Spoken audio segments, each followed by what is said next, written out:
Olá, começando o Diálogo Jovem Pan, uma conversa franca com pessoas que fazem parte da história do Brasil. A gente fala sobre os desafios econômicos do país. A reforma tributária será o desafio do novo Congresso Nacional no primeiro semestre.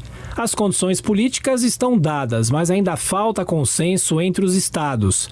Já as contas públicas voltam a ser motivo de discussão entre executivo e legislativo. Os desafios na economia em destaque no Diálogo Jovem Pan. O nosso convidado aqui do Diálogo Jovem Pan, a gente gentilmente vai conversar com o ex-ministro da Fazenda, Maílson da Nóbrega. Ministro, como sempre, muito obrigado por atender a Jovem Pan. O senhor é sempre bem-vindo. Como é que vai? Muito obrigado mais uma vez. Ok, obrigado a você também, Tiago, pelo convite. Muito obrigado. Bom, ministro, tivemos uma semana agitada com eleições no Congresso Nacional, as grandes discussões de Brasília, e eu queria começar perguntando para o senhor sobre os desafios fiscais do Brasil. O presidente Lula chegou a dar declarações falando que, de novo, a necessidade de se investir no social, e o senhor, pela longa experiência, pela longa jornada dentro da economia, tem condição de fazer uma avaliação muito melhor do que todos nós. Qual é o desafio do Brasil crescer, investir, ampliar a questão social, mas com muita responsabilidade fiscal, ministro? Olha, o desafio é composto por um conjunto amplo, de circunstâncias. Não é à toa que o Brasil tem um processo de desindustrialização muito mais rápido do que seria de esperar, Isso se deve, em grande parte, pela perda de competitividade da indústria brasileira. Isso tem várias explicações. Primeiro, a qualidade da mão de obra, que não é satisfatória para a competição nos mercados globais e produtividade adequada a essa competição. Segundo lugar, a logística opera muito mal no Brasil, dadas as deficiências da infraestrutura e a dificuldade que o governo tem tido nos últimos anos de investir em transporte, sobretudo, Em terceiro lugar, você tem um sistema tributário absolutamente caótico. O ICMS, por exemplo, Tiago, muda 70 vezes por semana em todo o país. É impossível a empresa acompanhar tudo isso e, por isso, é muito comum as empresas serem autuadas por fiscais que as visitam, não porque elas fizessem deliberadamente, porque ela não entende a bagunça e acaba errando. E isso tudo gera custos com advogados, perda de tempo, comparecimento a audiências e assim por diante, tá certo? Então, é um conjunto muito amplo que influenciou negativamente a produtividade da economia brasileira, particularmente da indústria. Isso gera ineficiências, isso gera perda de produtividade e de competitividade. Esse é um grande desafio. Como fazer isso? Como mudar? Como reindustrializar? Isso aí é muito mais complexo do que o governo gostaria que fosse, ou pelo menos está esperando que seja. Por quê? Não é da noite para o dia que esses fatores que reduziram a competitividade da indústria brasileira vão estar em linha com as suas necessidades. Isso depende de reformas estruturais muito complexas. Na educação você pode levar 20 anos para implantar medidas mais racionais, mais eficientes de conduzir o aprendizado dos jovens, dos adolescentes e até dos adultos. Portanto, é um processo que vai levar pelo menos 20 anos, porque levamos 20 anos destruindo a capacidade de competição da indústria. Esse é um desafio de médio e longo prazo. Portanto, é o desafio, em resumo, o da produtividade. Porque, como a gente sabe, Tiago, a produtividade é o principal fator de crescimento, de geração de riqueza de um país. E a produtividade brasileira está praticamente estagnada. Não é à toa que o Brasil começa, nos últimos 20 anos, a crescer a um ritmo inferior dos seus pares na América do Sul. Nos últimos 10 anos, pelo menos, cresce abaixo dos países emergentes e nos outros 3 a 5 anos cresce abaixo da economia mundial e particularmente dos países ricos. Sabe? E se a gente tem a pretensão, que é legítima, de nos tornarmos um país rico, nós precisamos que a velocidade do ganho de produtividade, a velocidade de crescimento da economia seja maior do que a velocidade de crescimento dos demais parceiros, particularmente do mundo rico. É aquela história, para você ultrapassar um veículo numa estrada, você precisa ter uma velocidade maior do que ele, senão você vai ficando para trás. No curto prazo, o grande desafio é fiscal. a situação fiscal brasileira é muito difícil, muito periclitante. E o governo atual tem dado demonstrações de que não entendeu ou não absorveu a natureza dessa crise, a sua complexidade, a sua gravidade. Quando você olha as declarações do presidente Lula, é como ele estivesse assumindo em 2003, não é? Que era uma situação absolutamente favorável a ele. Primeiro, ele encontrou uma casa arrumada pelo trabalho feito no governo Fernando Henrique, encontrou o país preparado para aproveitar o boom que estava vindo, que é o boom de commodities, que tornou a China o grande ator da importação de commodities em todo o mundo, e o Brasil estava competitivo para aproveitar essa oportunidade. Não é? Agora não, agora Lula encontra uma situação fiscal muito ruim, que foi piorada nos últimos anos, particularmente no governo Bolsonaro, né? Se lembrar que eles violaram a regra do teto de gastos várias vezes com objetivos eleitorais, né? A economia está em processo de desaceleração do seu crescimento, o PIB pode crescer em torno de 3% este ano, mas isso é o resultado de fatores que não vão estar presentes em 2003, particularmente o aproveitamento da capacidade ociosa no setor de serviços por causa da pandemia. Não é à toa que a economia em 2022 foi puxada basicamente pelo setor de serviços. Com o esgotamento da ocupação dessa capacidade ociosa, o Brasil volta à mediocridade, né, do seu nível o seu ritmo de crescimento. As projeções dizem que o crescimento de 2023 deve ser por volta de 0,7, 0,9. O FMI esta semana divulgou um número um pouco mais otimista, 1,2. Mesmo assim, abaixo do crescimento mundial, medido pelo próprio fundo, que é 2,9%. E, por outro lado, uma das causas dessa situação fiscal periclitante é a rigidez orçamentária. O Brasil... O ano passado, no Brasil, 93% dos gastos federais primários se destinaram a itens obrigatórios. Pessoal, previdência, saúde, educação e programas sociais de transferência de renda, que, embora não seja obrigatório por lei, na prática são obrigatórios. Ninguém aqui apoiaria a eliminação, por exemplo, do Bolsa Família. Ele é fundamental para combater a pobreza extrema e para interromper o ciclo de pobreza que afeta as famílias de menor renda. Né? Então, um país não pode ter futuro se o governo dispõe apenas de 7% do orçamento para exercitar políticas públicas favoráveis ao crescimento da economia, à distribuição de renda, à redução da pobreza, à redução das desigualdades e assim por diante. Você tem ideia, Tiago, a média no mundo é em torno de 50%, ou seja, os governos têm 50% de gasto obrigatório, todos têm, com o judiciário, com forças armadas, com a série de obrigações naturais e permanentes do governo. Metade é para gerir o país com políticas públicas pró-crescimento e pró-redução de desigualdade e pobreza. Portanto, o Brasil não se reencontrará com o crescimento sustentado de um nível razoavelmente elevado, né, 3%, 4%, se não atacar essa questão do gasto obrigatório. Né? E, finalmente, tem o desafio de curtíssimo prazo, que é o de aprovar ou propor ao Congresso um novo arcabouço fiscal, que eu acho que não é tão simples quanto está pensando, tá certo? Você vê a declaração do ministro da Fazenda, que, por sinal, tem um discurso muito razoável, que é muito aceito pelos mercados, né? Ele demonstra ter preocupação com a questão fiscal, que não acontecia em outro ministro da Fazenda do governo do PT, né? Então, sucede que o governo Lula fez uma coisa antes de assumir, né, trabalhou pela eliminação do teto de gasto.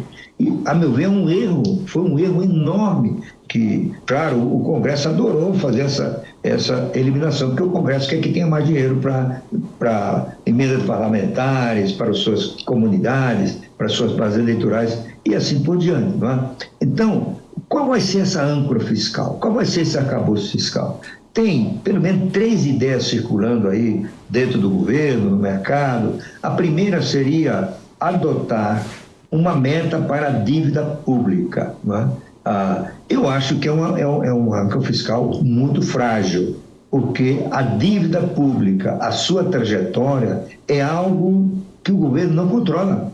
Tem vários fatores, vários acontecimentos que podem ampliar a dívida pública, independentemente da vontade do governo. Suponhamos que, por uma questão de piora da situação inflacionária, o Banco Central aumente a taxa Selic, que está em 13,75%, para 14,15%. Isso é mais despesa para o Tesouro, é mais crescimento da dívida. Ou, se o Supremo Tribunal Federal impuser um custo ao governo com precatórios, por exemplo, 50, 100 bilhões de precatórios. O governo não tem o que fazer. O Paulo Guedes e o Bolsonaro fizeram um calote, não é? Eu acho que até isso vai cair e vai complicar ainda mais a situação do fiscal do governo. Muito bem. E se houver uma calamidade? Não é? Enfim, são vários fatores que influenciam a dívida e que o governo não controla. Não por acaso, esse tipo de meta não foi cumprido, nem mesmo na União Europeia. A Alemanha deixou de cumprir, a França, a Itália, o Reino Unido e assim por diante. Certo? Tem outra ideia, que é o superávit primário, isto é, a diferença entre receitas e despesas do governo, excluídos os encargos financeiros, ou seja, os juros e outras despesas financeiras. Né? Tudo bem, eu acho que seria uma boa âncora, mas acontece que a experiência brasileira mostra que o governo só cumpre meta de superávit primário, basicamente aumentando a carga tributária. Isso não é a melhor forma de ter uma âncora fiscal, porque a despesa fica intocada. E sem redução da despesa, dificilmente haverá uma credibilidade para essa âncora fiscal. E, finalmente, aventou-se aqui acolá, noticiou-se que a equipe econômica, os seus técnicos, os técnicos estariam examinando um componente de despesa, né?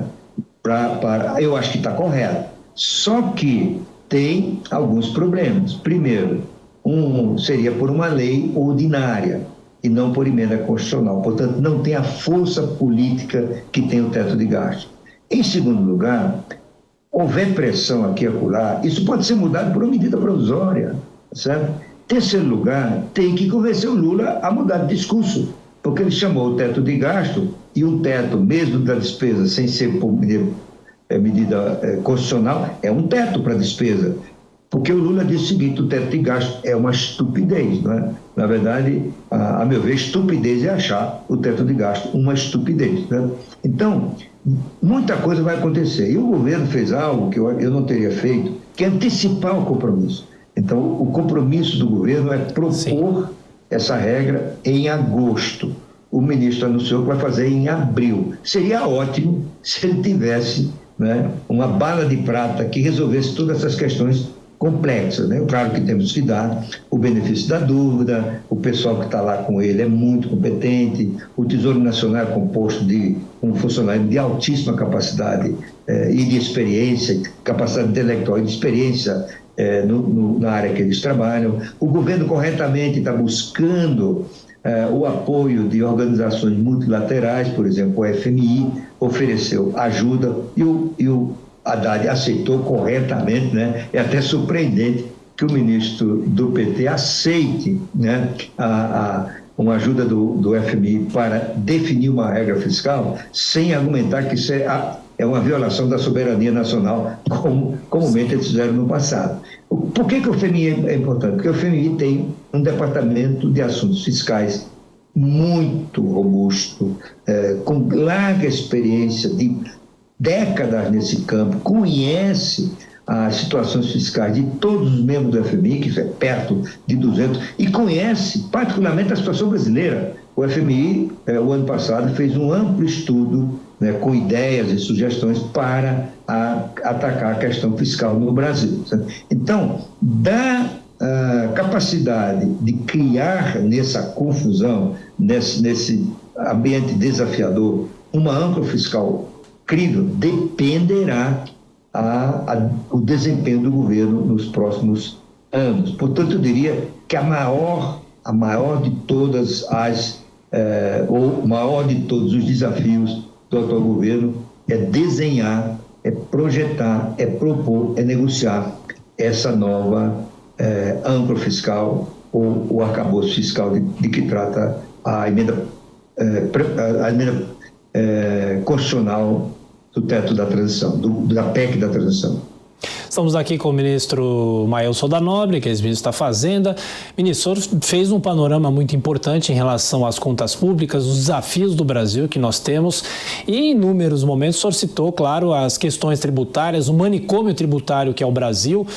Há tantos anos a gente discute a necessidade de se fazer uma mudança, uma reforma ampla, e é o que tudo indica, o governo vai fazer isso em duas partes, né? Uma parte agora no primeiro semestre e uma outra parte no segundo semestre. Agora, o senhor já esteve no governo, o senhor conhece muito bem, tem muita relação com muita gente que já passou, inclusive, pelo governo. Quais são os maiores desafios da reforma tributária? É convencer governadores? É convencer o Congresso Nacional? São todas as frentes que fazem com que essa reforma nunca tenha saído do papel. A gente só viu nos últimos anos algumas emendas, alguns remendos. Eu lembro o remendo do Mussa Demes, né, como ficou conhecido aqui no Brasil, ali nos anos 90, começo dos anos 2000. Por que essa reforma não sai do papel? A reforma trabalhista saiu e até a previdenciária saiu, né?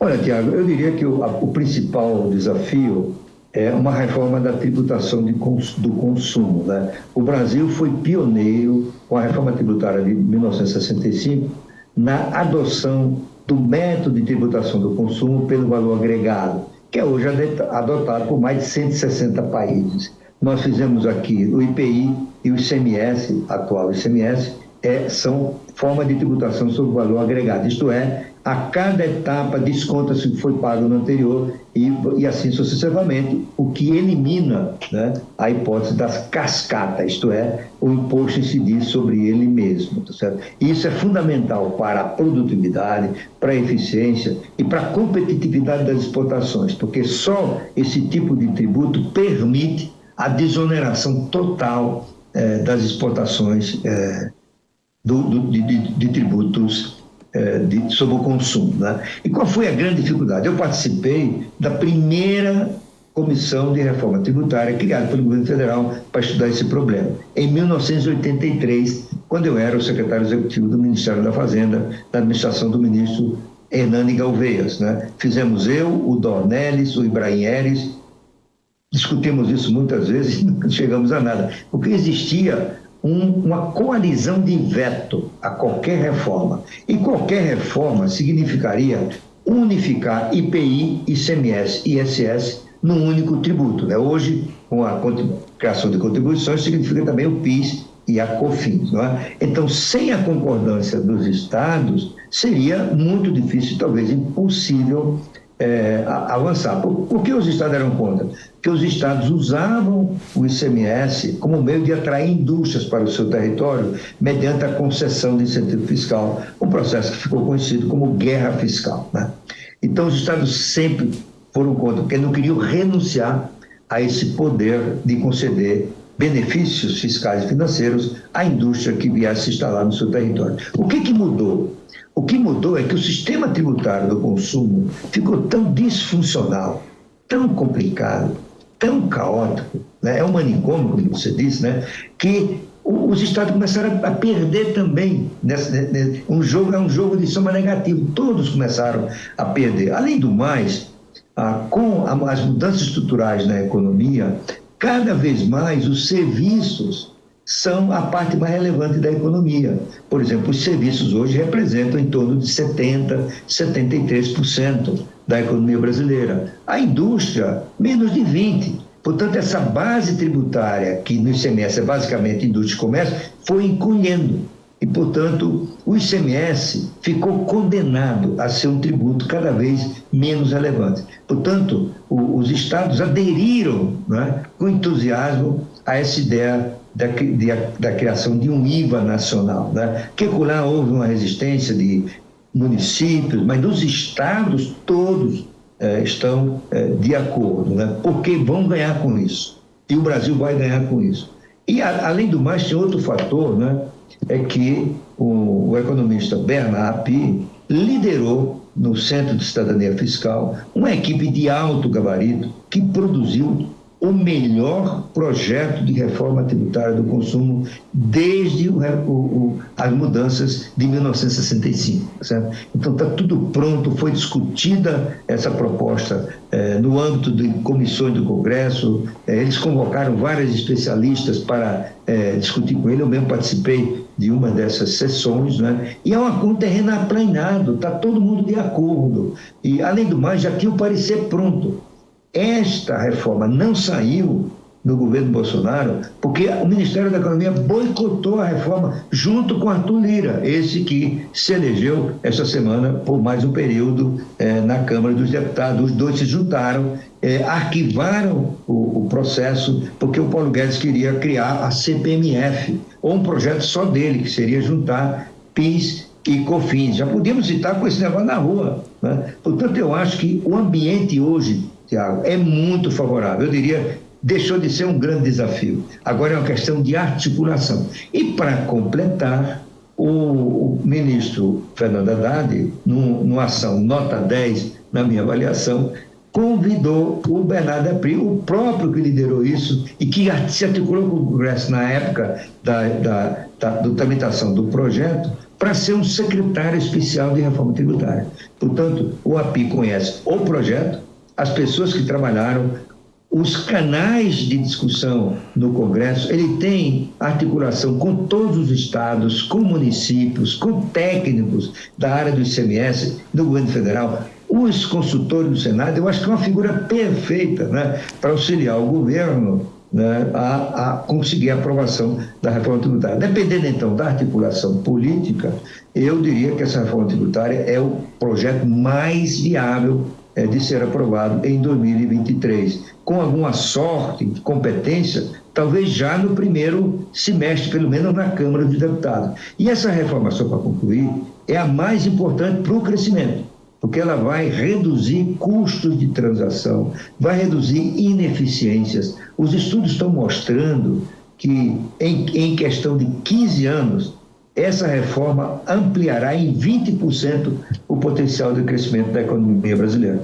Portanto, eu aposto que é a grande reforma que o governo Lula vai conseguir fazer, porque vai encontrar o terreno aplanado, está tudo maduro para acontecer. Sem dúvida. Ministro Mailson da Nóbrega, que falou um pouco sobre o cenário internacional. A gente ainda tem a guerra na Ucrânia, que completa 1 ano, e isso vem pressionando muito a economia mundial. Os países da Europa passam por inflação que nunca foi vista, ou poucas vezes foi uma inflação tão alta, Estados Unidos com a maior inflação de 40 anos, e o Brasil em que momento se insere nessa discussão internacional? Aqui a gente tem uma situação inflacionária que também é difícil, mas não é tão ruim quanto em outros países. De que forma o próprio governo Lula, que lá atrás já chegou a chamar crises de marolinha, né?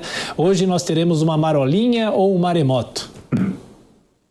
Olha, Tiago, no curto prazo, eu acho que a situação até melhorou, sabe? As ideias, estudos, as projeções que indicavam uma recessão praticamente certa nos Estados Unidos, ou quase certa, 100% certa na Europa, pelo menos na Alemanha, as informações mais recentes mostram que a inflação está cedendo mais rapidamente do que se podia. Então, a taxa de juros alta nos países ricos, particularmente nos Estados Unidos e na União Europeia, na zona do euro, sobretudo, ela vai ser menos intensa. Portanto, a economia mundial pode crescer este ano mais do que se previa. Por exemplo, a projeção anterior do FMI era um crescimento de 2,2% da economia mundial. Agora ele mudou isso para 2,9%. Tem uma questão de longo prazo, não é, que é uma reconfiguração das cadeias mundiais de valor, né? Isto é, aquele sistema que a produção ela é fragmentada, né? Cada país faz uma parte. Toma por exemplo, o iPhone. O iPhone, a Apple faz o projeto, o marketing, a Alemanha produz uma peça, a Coreia do Sul outra, a Taiwan outra, e tudo se junta com mais peças na China, e o iPhone é montado na China. Essa é a cadeia de suprimentos global. E teve efeito gigantesco na produtividade, na redução de custos. Por exemplo, o iPhone hoje custa menos da metade do que custaria se fosse produzido inteiramente nos Estados Unidos. E o que é que aconteceu? A pandemia de Covid-19 levou a um questionamento desse processo. Será que as empresas americanas, europeias, podem depender de uma cadeia tão longa, né, lá na China? E como se viu, a pandemia acabou afetando o sistema de transporte, houve um congestionamento de portos quando começou a recuperação, os fretes que duplicaram. Então, isso começou uma grande discussão, né, nas empresas multinacionais, o que fazer.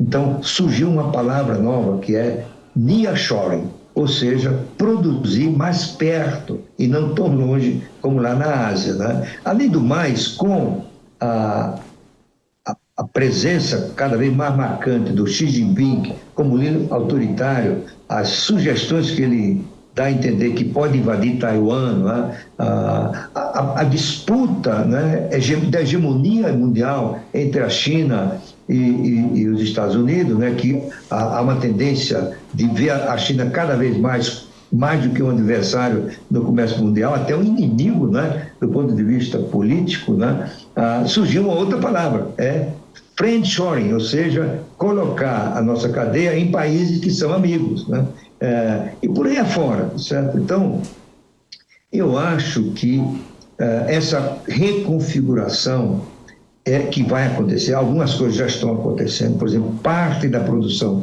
do iPhone começa a ser prevista para acontecer nos Estados Unidos, né? Isso tudo vai gerar uma perda de eficiência e, portanto, de competitividade, de produtividade. Isso vai afetar países do modo geral, inclusive o Brasil, né? A China pode crescer menos e a China crescendo menos importa menos commodities do Brasil. Ao mesmo tempo, isso é uma oportunidade, né? Porque o Brasil está mais perto dos Estados Unidos e da Europa do que a China. E se nós resolvermos a nossa questão fiscal, nós resolvemos a questão da produtividade, inclusive com a aprovação da reforma tributária, nós começamos a ser mais atrativos para o investimento estrangeiro, né? E aí muitas empresas começariam a rever, né, a localização de suas redes para colocar uma parte no Brasil. A proximidade só não é o que vale, porque se fosse assim, a Nicarágua está mais perto dos Estados Unidos do que nós e não é tão competitivo. O Brasil, ao contrário, tem uma base industrial complexa, tem um sistema financeiro sofisticado, né? Tem um mercado de capitais cada vez mais é a fonte de suprimento de crédito de longo prazo. O Brasil é mais atrativo fazer parte de futuras cadeias ou da reconfiguração da cadeia mundial de suprimento do que outros países aqui da América Latina. Portanto, é uma oportunidade que virá para o Brasil também. Mas no curto prazo, eu diria que há uma desaceleração da economia americana, mundial, nada grave, nada levando a um colapso, né? Mas a economia mundial, antes da pandemia, estava crescendo 5% ao ano. E quando o global cresce menos, as partes também crescem menos, né? Então, esse é outro fator que inibe uma recuperação mais rápida da economia brasileira. E, ministro, a gente vai entrando na reta final da nossa conversa. O senhor fala muito da indústria, a necessidade de se reindustrializar o Brasil. Outro dia, inclusive, a gente conversou aqui com o Humberto Barbato, que é presidente da ABINE.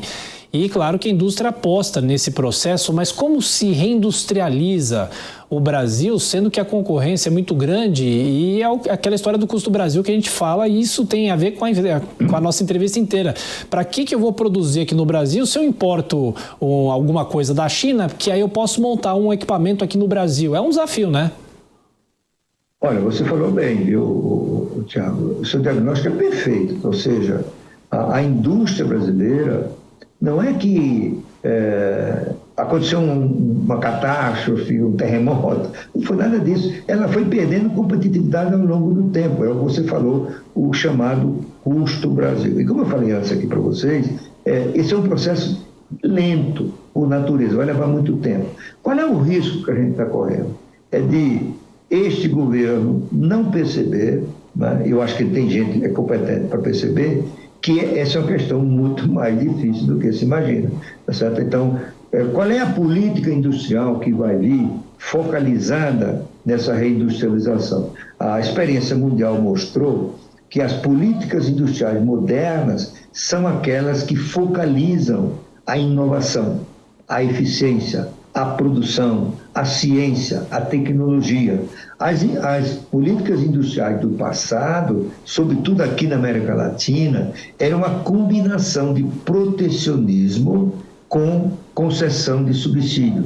Isso fazia parte de um conceito mais amplo, que era a substituição de importações. Então, se a gente substituísse importações, a gente iria se industrializar e o Brasil cresceria mais, né? Aliás, essa ideia não é uma novidade. Os Estados Unidos se industrializaram usando a substituição de importações, a Coreia do Sul, a China, de alguma forma, né? Tem várias experiências mundiais, Singapura, né? Sucede que essas políticas, elas têm que ter no governo uma capacidade de avaliar até que ponto elas podem ter continuidade, até que ponto é a hora de mudar, até que ponto é a hora de criar, vamos dizer, desafios para próprias indústrias, que é a abertura da economia. A exposição à competição internacional leva as indústrias a buscar mais eficiência. E aí nós corremos o risco de repetir o passado, né? O Brasil prolongou demasiadamente, particularmente a partir do governo Geisel, que começou em 1974, esse processo de substituição de importações. Né? Claro, grande parte da indústria trabalhou para isso, fez lobby. Né? Hoje a gente dá incentivo fiscal, que são caracterizados como indústria para a indústria nascente. Nós fazemos isso para a indústria automobilística, que está no Brasil há mais de 60 anos. Então, achar que a indústria automobilística ainda está na infância, né, é realmente uma coisa sem sentido. Então, esse é o risco de reeditar política de subsídio do BNDES, dinheiro do Tesouro para o BNDES e proteção aduaneira. E aí vai dar errado, né? E o resultado disso tudo seria menos eficiência, menos potencial de crescimento, menor competitividade da indústria brasileira e, portanto, menor a sua contribuição para o balanço de pagamentos, para o crescimento da economia. Bom, ministro, olha, mais uma vez, muito obrigado pela gentileza. A gente teria que conversar sobre outros temas ainda. Os temas são muitos, os desafios são muitos. A experiência do senhor também é importante para passar para os ouvintes espectadores. Mais uma vez, muito obrigado pela gentileza e voltaremos a nos falar aqui na programação da Jovem Pan. Um grande abraço. Ok, grande abraço para você também, Tiago, para os participantes desse programa. Muito obrigado pelo convite. Muito obrigado. Bom, nós conversamos com o ex-ministro da Fazenda, Maílson da Nóbrega, a você ouvinte, a você espectador. Como sempre, muito obrigado pela sua audiência e continue com a nossa programação. Até a próxima.